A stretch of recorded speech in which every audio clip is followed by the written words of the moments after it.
The whistling breeze, mute. The pounding surf, frozen. Time itself takes a breath. At light's edge, all is perfectly still. The world captured in a painting, locked in a moment. Music, faint and fleeting, drifts coastward on the lifeless air. And in the distance, beyond the broken earth, a city beckons.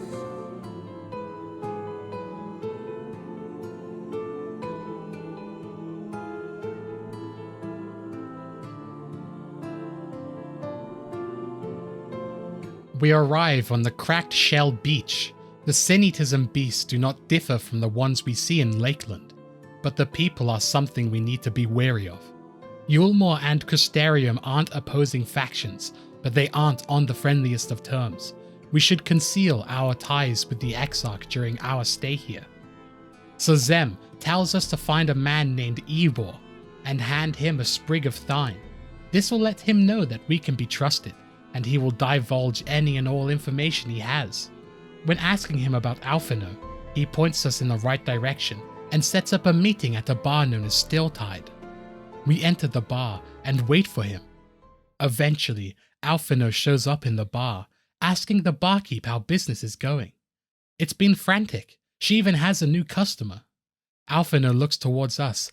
At first his eyes are wide, shocked to see that we are here. Then he smiles. "It's good to see you, my friend." The barkeep leaves to let us have a private conversation with him. We haven't truly spoken to Alphinuad since the prisoner exchange in Doma.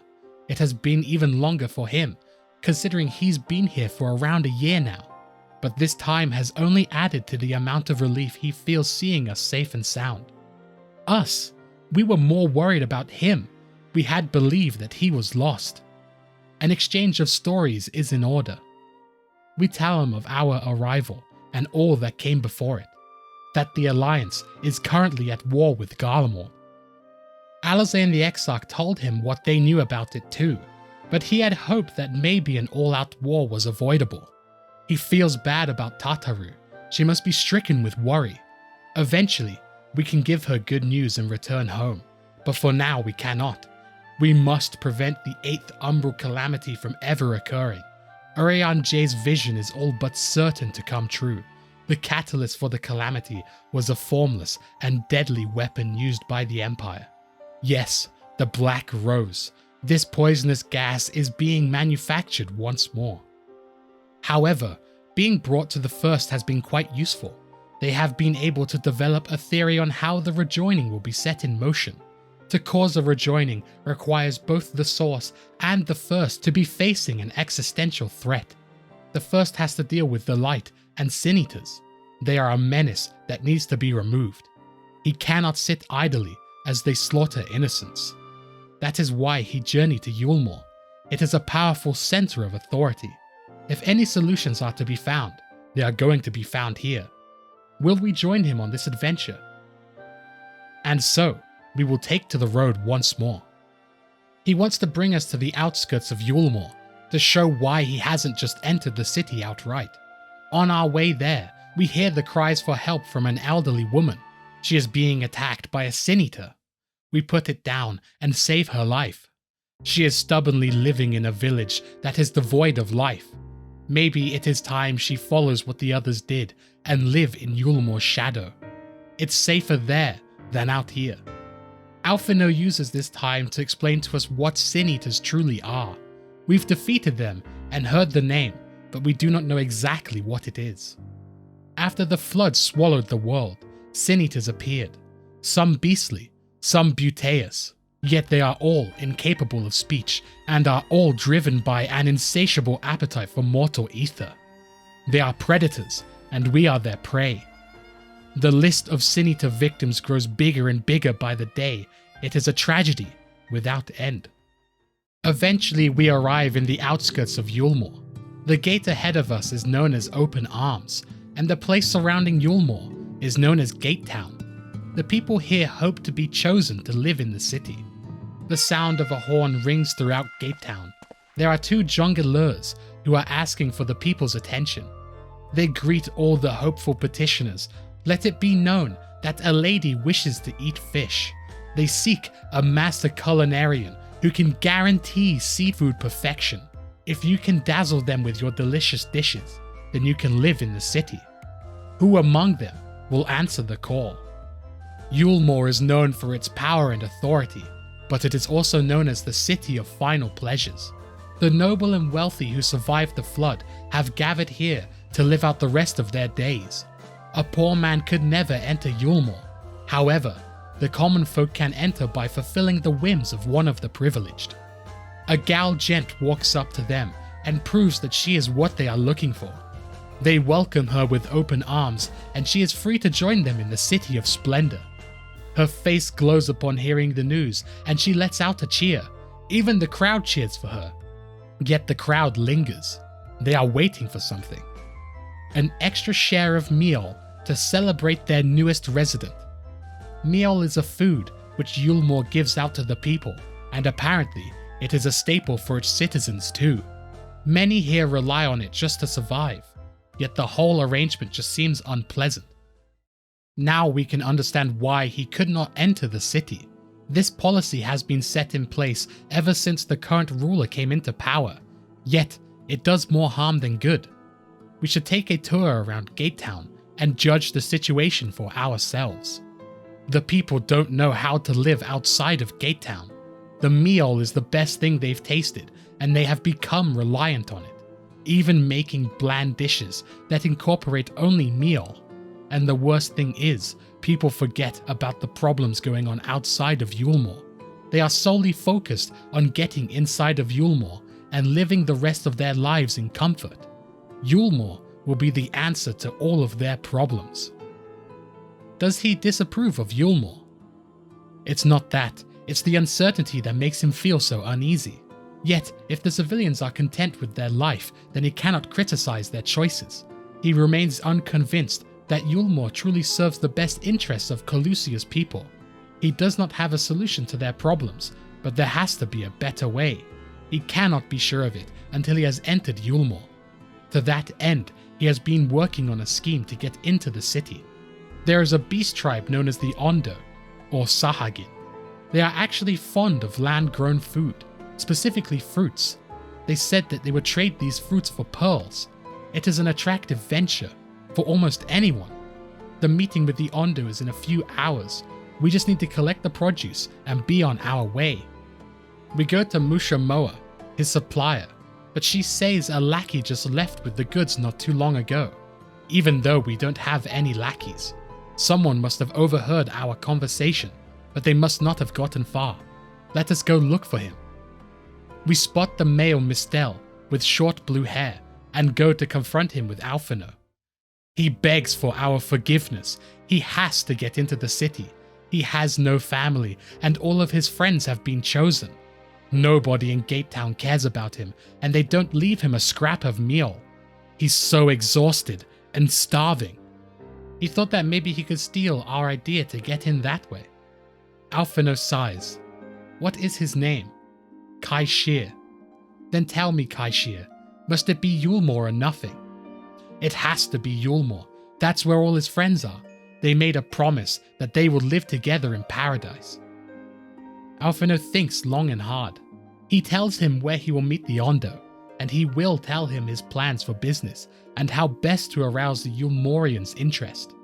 Kairu is surprised to see that he'll give up his place, but Alphinuad is giving him a chance. He will have to do the rest once he's inside. Alphinuad divulges his plans to Kairu, and he runs off to meet with the Ul'dah. For us, this was just one path of many, but for Kairu, this was the difference between life and death. He does not regret his decision, but he will wonder if this will be for the best. We strive for the salvation of this star. If we are successful, it would have saved countless lives, including our own. Yet, if it came at the cost of one life, should he have taken it? That's not who you are. I suppose not. Nonetheless, let's see that both these stories have a happy ending. As we leave, we spot an injured man lying on the edge of the shore. We rush over to him as quickly as possible. Alphinuad administers some healing magic whilst we get a fire going. This man's name is Tristol. He was invited to live in Eulmore as an artist. A wealthy couple in there didn't like his style and eventually threw him out onto the street, penniless and patronless. They brought him before the ruler and he asked to leave. They granted him his wish by throwing him over the balcony and into the ocean. It's a miracle he even survived that. The more we hear about this place, the more we have to find a way inside its walls. We need to find a way into the city. Tristol aids with our plan of getting into Eulmore by giving us his brush. The elite are not satisfied until they have what they want. That couple will come looking for another artist. That will be our ticket to get in. We wait in Gatetown for the jongleurs to arrive. Alphinuad feigns being an artist and shows his paintbrush to them. This leads them to believe that he is saying what he is. Thus, they grant us entry into the city of Eulmore. Redemption is beyond us. The lament of all but saints and fools, and the comfort of the lords and ladies of this accursed place. Once they held fast against the madness, only to embrace the coming cataclysm and delight in the end of days. Perhaps in rapture they seek to lose themselves and the misery they share. Or perhaps for them alone, the promise of eternal pleasure really does hold true. We enter the city and find an immigration officer who guides us and gives us our papers. We then hand those papers over to a registration officer. But before we're allowed to go, we need to take a shower and use perfume. Eventually, we are all set and ready to meet our patrons. We meet Lord and Lady Chai, who are looking for an artist. Lady Chai is immediately attached to Alphinuad, as she loves how he looks. She approves of this one, and as long as she approves, Lord Chai will approve. They question our presence being here though, as it only takes one to paint a picture. But we are his assistant, and we are even more than that. We are family in everything but name. We have stood by each other through many of life's challenges, resolved to prevail together, and not at all. However, we only need to be present until the painting has started. Whilst he is painting, may we be permitted to explore the city we have longed to see. Lady Chai allows it, which means Lord Chai approves too. We explored the entire city, from top to bottom, leaving no corner unchecked. We return to Alphinuad, who has been given a change of attire by Lady Chai, and we report to him what we have found thus far. A summary of the information we have gathered in Eulmore goes as follows. The people respect one another. There is no war, no conflict. The free citizens owe their gratitude to those who are bonded to them. They couldn't live their life like this without them. In different societies, this would breed prejudice, but here, everyone surrenders their capital, and being liberated from the weight of coin improves people's outlook. Nobody is a rival to compete with. There are only fellow residents to enjoy tranquil existence with. In the beginning, the Eulmorean army saw great losses against the Sin-Eaters, yet somehow, Lord Vauthry was born with the power to command Sin-Eaters. He can turn them docile as if they were some kind of pet. They are no longer an enemy to be feared, and yet elsewhere there are fools who insist on fighting their losing battles. There is an ominous, underlining problem, however. There is this manner of ascension we've been hearing about.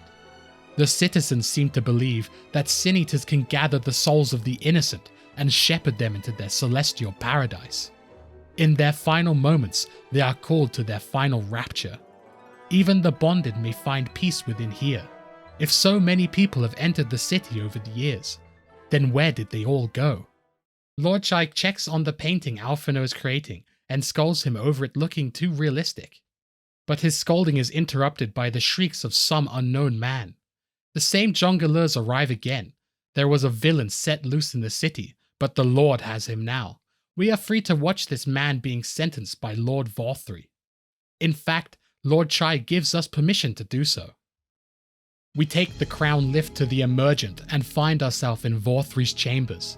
In his chambers, he is being attended by Sin-Eaters. Then what the people said is true. He can control them. The villain that is being reprimanded begs for mercy. Their voice sounds familiar. We push through the crowd to get a sight of this villain, and it is none other than Kai Shear. He is badly bleeding from his arm, and he is doing everything he can to stop himself from bleeding out. What has happened? What did he do to deserve such a fate? He came here claiming he was a man of business, but he has shown that he is not. Those who have naught to give and only take are a blight upon our society. To atone for this crime, he ordered that he throw himself over the balcony, but instead he asked for mercy. So what is he to do, yet offer the sinner another option for redemption? Sin Eaters are a part of Eulmore's society too, but they must be fed with living ether. So he demanded an offering, flesh carved from his very hide, by his very hand. Our anger is getting close to its boiling point, and the same goes for Alphinuad, but he is more akin to talking than fighting. It's true that Kai Shear got his placement here with fraud, but that was only because he wanted to live in this paradise. If he were to cast him out, he would accept that, but to demand his very life, is this truly the way of Eulmore? Just as Tristol mentioned earlier, the people do not flinch upon seeing such harsh treatment of these villains. Vauthry's word is law. What a deluded child. Has he ever wondered what it takes to maintain such a paradise? To guarantee the safety and stability of this capital, the knowledge that if one abides by the rules, then there is nothing to fear. Only he can offer these things because he alone can control the Sin Eaters. Therefore, only he can be the voice of justice, and any that oppose him are villains who need to be punished. The civilians clap upon hearing his maniacal rant. That's it. Our rage has reached its boiling point, but Alphinuad intervenes, stopping us from doing anything. And people call this place paradise. He was given a place at this city. For what skill? He is a painter. Then he will paint a picture for him, of Eulmore. If his art is pleasing, then he will excuse this display of insolence. Alphinuad ponders for a moment, then turns to Kai Shear and begins healing his wounds. Vauthry erupts with anger. Who gave him permission to tend to his wounds? He commanded him to paint him a picture. Alphinuad finishes healing his wounds and stands up. He then glares at Vauthry, declaring what he needs is a mirror, not a painting. It will capture the horror he sees before him far better than he ever could. He asks Kai Shear if he can walk, and we leave the immersion. Vauthry sits stunned for a moment. Nobody has ever spoken to him like this before. Eventually, what Alphinuad said clicks into his mind. Did that little worm just insult me? I'll kill them. I'll kill them all. I'll enslave their minds. I'll torment them, torture them, and then I'll tear out their hearts. We have left Eulmore altogether, along with Kai Shear, and are standing somewhere in Gatetown. It seems like in Alphinuad's anger, he may have caused us to get kicked out of Eulmore, but we know we have most likely overstayed our welcome here. He came here to find allies against the Sin Eaters. He will not be able to find them here. They don't see the Sin Eaters as a threat any longer. We must go back to the Crystarium. We need to think of a new strategy going forward. Before we leave, the Chais stop us. Lady Chai will try to smooth it over with Vauthry. There must be some way to allow us back into the capital, but we do not want to enter here again, at least not right now. Lady Chai will make arrangements so that he can come and go without causing a stir. She expects him to come and visit. He promises her that he will, but right now, the outrage we just witnessed cannot go unanswered. The next time we meet, we shall be prepared to confront the corruption that hides behind the glittering facade. While the outcome was not a joyous one, our efforts have answered many questions, though we will not be relying on Vauthry's aid when it comes to saving the First. Before we can start setting our sights towards the future and planning how to bring salvation to the First, we need to first visit Alizé. Her familiarity with Amareng will provide us with invaluable insight. She is also just as eager to see us as he was. Let's bring a smile to her face in these trying times.